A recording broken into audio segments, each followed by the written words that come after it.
여러분 안녕하십니까? 최진봉의 보이는 라디오 최보라 긴급 편성 특집 방송. 저희 늘 이게 갑자기 나타납니다. 아침에 제가 홍정민 전화고 이 자리에 앉아서 방송을 했는데 밤에 또 다시 여기에 앉게 됐습니다. 김지호 대변인 함께하십니다. 안녕하세요. 김지호 대변인도 갑자기 집에 있는데 전화해서 나오라고 이런 긴급 편성 방송입니다. 성남 출신 민주당 대변인입니다. 왜 그러세요? 성남 출신 민주당 성남에서 쉬고 있는데. 그러니까 전화 와가지고 나오라 그랬죠. 저는 즉시 나옵니다. 그러니까요. 여러분 처음엔 전화 인터뷰 네. 전화 인터뷰 가능하시겠습니까? 그래서 뭐라 그랬어요? 어디 오마이TV가 연락이 오는데 전화 인터뷰 제가 바로 가겠습니다. 예. 그러셨군요. 그래서 바로 왔습니다. 바로 왔습니다. 그러니까 이렇게 알림 설정을 해놓으셔야 돼요. 언제 우리가 방송을 할지 모르기 때문에 여러분이 알림 설정을 안 해놓으시면 이게 방송을 못 봅니다. 저희는 게릴라성 날이면 날마다 오는 긴급 편성이 아닙니다. 그렇죠. 오늘 긴급 편성. 그 긴급 편성 전화가 왔을 때 네. 내란이 일어났습니다. 그랬었죠. 진짜 이건 심각한. 그래서 여러분이 긴급 편성을 잘 보셔야 돼요. 어떤 일이 벌어지든 이 벌어진 일에 긴급하게 저희가 여러분의 이해를 돕기 위해서. 그때 계엄령을 선포했을 때 저는 계속 전화를 해서 오마이TV로 왔고 최진봉 교수는 전화를 피했습니다. 내가요? 전화를 안 받았습니다. 무슨 소리예요? 일단 연결이 안 됐다는 사실은 있잖아요. 아니 전화를 받았어요. 그래서 이제 김윤상 팀장이 저한테 교수님 오실 수 있으시겠어요? 이런 오라고 안 하고. 그럼 받고도 안 왔다. 아니 받긴 받았는데 네. 명확하게 오라고 얘기한 게 아니에요. 좀 기다려 보세요. 이러다가 다시 끊었어요. 근데 전화를 안 하시더라고요. 저는 왔습니다. 그냥 얘기 안 했는데 그냥 차 오라고 안 했는데. 고속도로에서 차 돌려서 왔습니다. 그러셨군요. 가다가 돌아오시고 그건 집에 있었는데 어쨌든 그랬습니다. 자, 오늘 왜 그럼 저희가 긴급 편성을 하느냐? 뭐 여러분 들으신 분도 있고 뉴스에 이미 보도가 됐으니까 대장동 판결 1심 재판부 1심 판결에 관해서 검찰이 항소를 하지 않았습니다. 항소를 포기했는데 이와 관련해서 지금 국민의힘 또 검찰 내부 특히 강백신 요 사람이 자꾸 이상한 소리를 해서 그 부분이 뭔지 하는 부분을 여러분이 알려드려야 될 것 같아요. 이게 그냥 그렇게 일방적으로 어떤 뉴스에 나오는 내용만 들으시면 정확히 이해하는 데 어려움이 있거든요. 그래서 먼저 김지호 대변인이 오늘 서면 브리핑을 내셨죠? 네. 어떤 내용입니까? 아니 뭐 이렇게 공무원이 갑자기 뭐 집단 항명 비슷하게 얘기하면서 뭔가 검찰의 수사 지휘에 대해서 불법적인 요인이 있는 것처럼 주장하는 이런 모습. 이거 집단 항명 아니겠습니까? 아니 옛날에 자 좀 지나고 나서 보면은 도이치모터스 주가 조작 사건 관련해서 네. 무혐의 판결을 냈을 때 왜 네. 가만히 있었죠? 지금 보십시오. 모든 죄가 백일화에 지금 드러나고 지금 특검을 해도 파도 지금 진실이 밝혀지지 않고 있는데 지금 빙산의 일감만 밝혀지고 있는데 이 검찰의 행태가 그때 다른 것 같아요. 자, 윤석열 내란 수계에 대한 구속 취소가 결정 났을 때 검찰은 왜 항고하지 않았습니까? 그때도 검찰총장이 수사 지휘를 하니까 검사들이 따른 거 아니에요. 그 많은 비난 속에서도 찍소리도 못하고 수사지를 따랐는데 아니 지금 정당한 대검의 수사 지휘에 대해서 뭔가 불법이 있냐. 저는 강백신 검사뿐 아니라 뭐 일선 수사팀 얘기할 게 아니라 그 검사들이 얼굴 들고 다 나와야 된다. 공무원이 이런 게 어디 있습니까? 아니 공무원이 상부의 지휘가 따르기 싫으면 옷을 벗어야죠. 그만둬야죠. 그게 맞지 않습니까? 저는 이 부분 관련해서 지금 윤석열, 김건희 관련해서는 특검이 확실히 단죄를 하고 있는 것에 비해서 지난 3년 동안 국가를 좀먹었던 친윤 검사들 그 150에서 200명 가량 되는 그 권력에 정말 강하지.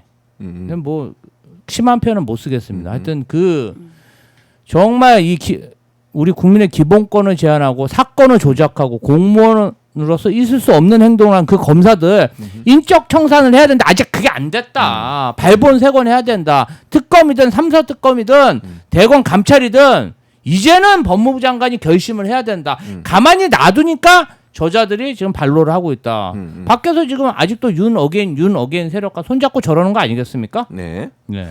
그래서 아니 홍정민 전 의원도 아침에 강배신 얘기를 잠깐 하셨잖아요. 예. 아 저도 예. 사실은 지금 뭐 2달 반 만에 아들이 휴가를 나와가지고 어. 저녁에 같이 먹을까 했다가 그랬다 이것 때문에 다시 아 오셨군요. 근데 강백신 얘기를 들으니까 이거 네. 안 나올 수 없더라고요. 아, 네네네. 네.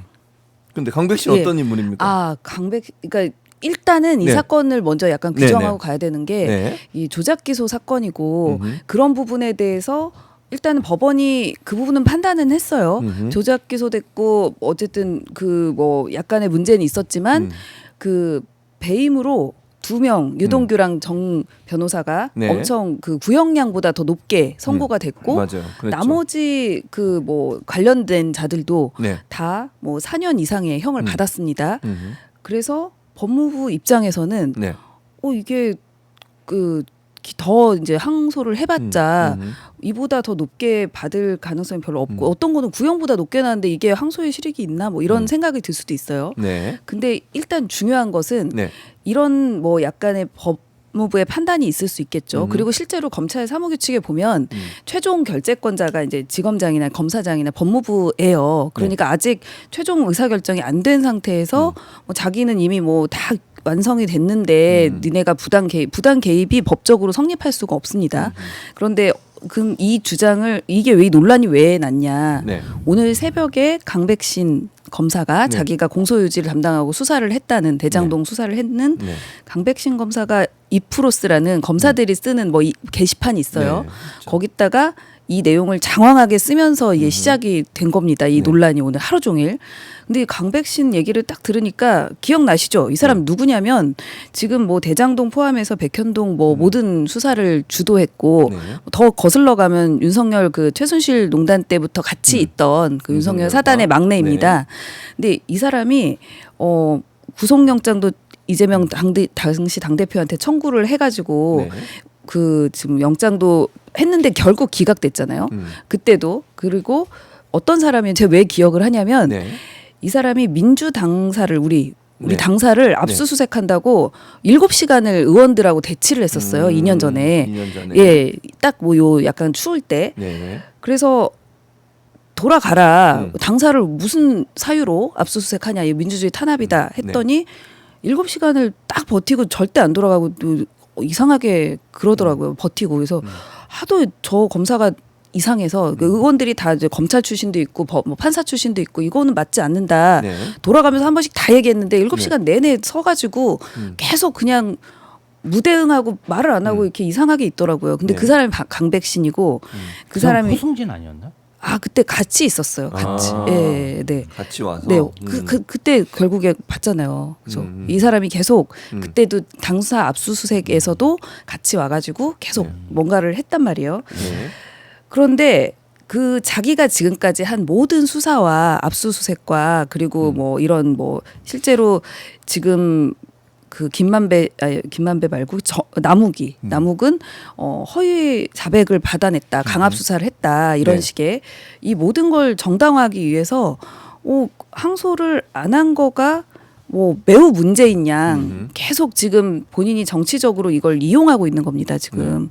그러니까 지금 강백신 검사 같은 경우에는 대장동, 백현동 네. 개발 비리 관련해서 수사를 하면서 이재명 대통령에 대한 수사를 주도했던 사람이잖아요. 그렇죠. 이 사람이 지금 글을 올리면서 외압이 있었다 이렇게 얘기를 하는데 지금 말씀하신 것처럼 기본적으로 검찰의 기준에 보면 구형량의 3분의 1보다 밑으로 나오면 이제 항소를 하게 돼 있지만 이거는 이번에 지금 그 선고를 받은 사람들 보면 대부분 다 반 이상이 나왔잖아요. 예, 또 두 명은 두 명은 높게 또 나오고. 원래 구형량보다 더 많이 나왔잖아요. 네. 그러면은 항소를 안 해도 크게 문제가 없는 거 아니에요? 검찰 규칙에 따르면? 그렇죠. 그리고 실제로 뭐 선거법 위반 이런데 의원들 당선 무효형 150만 원 네. 이렇게 구형을 해요. 대부분 당선 무효로 구형을 합니다. 검찰들이. 근데 법원에서는 90만 원 이렇게 나와요. 항소 안 합니다. 네. 그런 사례 되게 많습니다. 그래서 90만 원으로 확정. 보면 기사 엄청 많습니다. 그런데 이 사건만 왠지 뭐 외압에 의해서 항소를 포기했다고 항소 포기라는 말 자체가 네. 뭐 성립하지 않는데 항소가 안 된 거죠, 그냥. 네. 그런데 이거는 사실은 지금 검찰청 없애고 있고, 네. 그렇죠? 검찰을 폐지하고 있고, 그리고 이 사건 전에 먼저 검찰이 이제 뭐 재심 같은 경우 네. 무죄 반성한다. 법무부가 그러잖아요. 그리고 무리한 항소는 하지 않겠다. 근데 이게 왜 무리한 항소냐면 판결문에 딱 나옵니다. 이게 이제 이 사람은 막 일부 무죄가 됐는데 왜 뭐 안 하냐는 식으로 지금 선동을 하고 있잖아요. 네. 이게 일부 무죄라기보다는 네. 그 판사가 이제 재판문 그 판결문에 자세히 썼습니다. 이게 손해액 추정이 불가능하다. 그러니까 이런 사건이 실제로 많습니다. 네. 그 이익을 본 사람은 있는데 네. 실제 손해가 얼마인지 추정이 안 되는 경우가 많습니다. 네. 이게 결정적으로 대장동 개발인데요. 네. 그 당시 제가 아마 지난주에도 오마이 그 최보라에서 얘기했듯이 네. 2014년 당시에 우리나라 부동산 건설 경기 매우 안 좋았습니다. 네. 최악이었어요.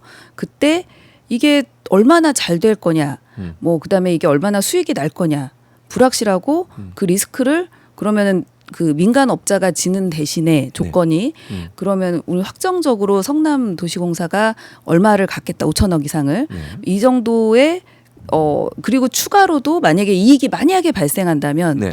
추가로 한 더 얼마 더 받겠다라는 식의 약정을 했는데 그 약정이 없었더라면 그러면 성남도시공사가 더 이익을 받겠는가 이게 얼마나 손해를 받겠는가 이건 불가능하다. 측정하기가 불가능하다 인 거. 네, 예. 그게 법리상 그래서 법무부에서 이 판단을 고심을 한 거죠. 네네. 실제로 이거를 항소를 했을 때 네. 승소 가능성이 얼마나 있느냐. 그러니까 사실은 검찰들이 망각하고 있는데 네. 우리 저 뭐 연수원 때도 그렇고 사법고시 볼 때 검찰은 준사법기관이다라고 그래서 법적으로 판단해서 네. 아니면은 만약에 이게 죄가 없다거나 혐의가 입증이 어렵다 그러면은 혐의 없음 뭐 불기소 해야 된다. 순사법기관이니까. 그렇죠. 근데 이건 일단 기소하기로 맘먹고 어떻게든 혐의를 만들고 특경가법으로 기소를 했는데 법원이 알려준 거예요. 네. 이거는 손해액을 입증하기가 어려우니 형법상 업무상 배임죄로밖에 할 수 없고 근데 이 뭐 유동규 이런 네. 뭐 배임 저지른 애들이 정말 죄질이 나쁘니 걔네는 업무상 배임에서 인정될 수 있는 정말 최대치를 넣고 다른 죄들도 다 뭐 인정을 해서 뭐 8년형을 구형했단 말이에요. 선고를 했죠. 네네. 그렇죠. 그러면 이 이상 검찰이 뭐 더 할 수 있는 게 없습니다, 사실은. 그래서 무리한 수사 항소를 네. 하지 말자라는 법무부의 판단이 있었고 실제로 제가 통계를 찾아봤어요. 네네. 그래서 최근에 검찰이 단독 기소, 그러니까 피고인은 그 항소를 안 했는데 검찰만 단독 항소 중에 법원이 그래 검찰이 맞다라고 인정한 게 19%밖에 안 됩니다. 항소한 것 중에. 네, 네네. 나머지는 다 진 거예요. 무리한 항소를 한 거죠. 네네. 그래서 이 비판을 많이 받았어요, 사실은. 그렇게 무조건 지사건이지만 면피하기 위해서 일단 다시 항소를 하고 그래서 이런 부분에 대해서 법무부가 앞으로 자제를 해야 된다라는 뭐 여러 가지 의견이 있었겠죠. 네네. 그런 판단을 존중해 줘야 되는 거 아닙니까? 그리고 법무부도 1심 판단에 1심 판결을 존중하는 차원에서 이렇게 했다고 하니까. 네. 근데 그런 여러 가지 이유가 있을 텐데 일단 강백 씨는 뭐 그런 거 몰랐겠습니까? 뭐 자기도 법조인인데 그런 거 중요하지 않다는 거죠. 자기가 한 수사는 다 정당하다. 정당한데 왜 항소를 안 하냐라고 그 아까 항명이라고 그랬죠. 위에다가 결재권자에게 검찰 사무규칙에 보면은 최종 판단자가 이런 강백신 수사검사가 아닙니다. 다 내부 결재를 통해서 최종으로 의사결정을 하면 되는데 그 의사결정자에게 뭐 막 반발하고 뭐 누가 부당하게 개입을 했다고 그래서 참 잘못된 거죠. 근데 지금 종편이나 보수 언론들 또 국민의힘에서는 법무부 장관 또 심지어 대통령까지 끌어들여 가지고 지금 누군가가 뒤에서 압박을 해서 했다 이런 얘기를 하고 있거든요. 근데 거기는 뭐 레파토리죠. 네. 그냥 뭐 이재명 범죄자 이것뿐이 없어요. 국민의 선택으로 대통령을 뽑고 네. 지금 경주 에이펙, 미국 관세 협상, 중국과의 MOU 얼마나 지금 돋보이는 리더십으로 대한민국을 일으켜 세우고 있습니까? 네. 그럼에도 불구하고 무조건 이재명은 범죄자다. 대통령이 돼도 범죄자다. 제가 참 기가 막히고요. 도대체 네. 법원에서 천화동인 1호 428억 원 누구 거라고 판시했습니까? 유동규 거기에 이재명 이름이 나왔습니까? 안 나왔습니까? 지난 3년간요. 천화동인 1호 428억이 이재명 거라고 조선일보를 비롯한 보수 언론이 얼마나 많은 단독 기사를 썼습니까? 정정 보도해야죠 이제. 정정 보도 한 적이 있나요? 이 부분에 대해서 공개적인 사과했나요? 검찰에서 그런 보수 언론 통해 가지고 찌라시 가짜 뉴스 만들 때 누가 만들었겠습니까? 저도 의혹입니다. 강백신 검사가 뭐 그런 보수 언론에 이런 걸 흘렸는지 안 흘렸는지 모르지만 그런 의혹은 드는 거 아니겠습니까? 이 부분 관련해서 근거 없는 피의 사실 공표 왜 했습니까? 이거에 대해서 강백신 검사 사과했습니까? 저는 아까 말씀하셨는데요. 지난 3년간 우리 민주당을 정말 짓밟은 원흉이 강백신입니다. 맞아요. 예? 윤석열에게 충성하고 한동훈에게 충성하면서 우리 민주 당사를 그냥 제 집 드나들듯이 드나들면서 가져가지도 않는데 일부러 망신 주려고. 맞아요. 우리 의원들 고생시키려고 막 의원들이 막 7시간 8시간 거의 대기하고 막 회의 4시간 5시간 괴롭히려고. 그리고 와서 호승진 사태지라고. 호승진은 그만뒀습니다. 강백신 호승진이 세트인데 예. 이름을 외우잖아요. 제가 그러니까요. 강백신 호승진. 이런 저질 검사가 대한민국 공무원으로서 법치를 망치고 있다. 저는요 이 검사들이 지금 최후의 발악을 하고 있다. 쌍방울 대북송금 사건에서는 박상용이 최후의 발악을 하고 있고 이제 강백신 차례가 왔다. 이런 생각이 들고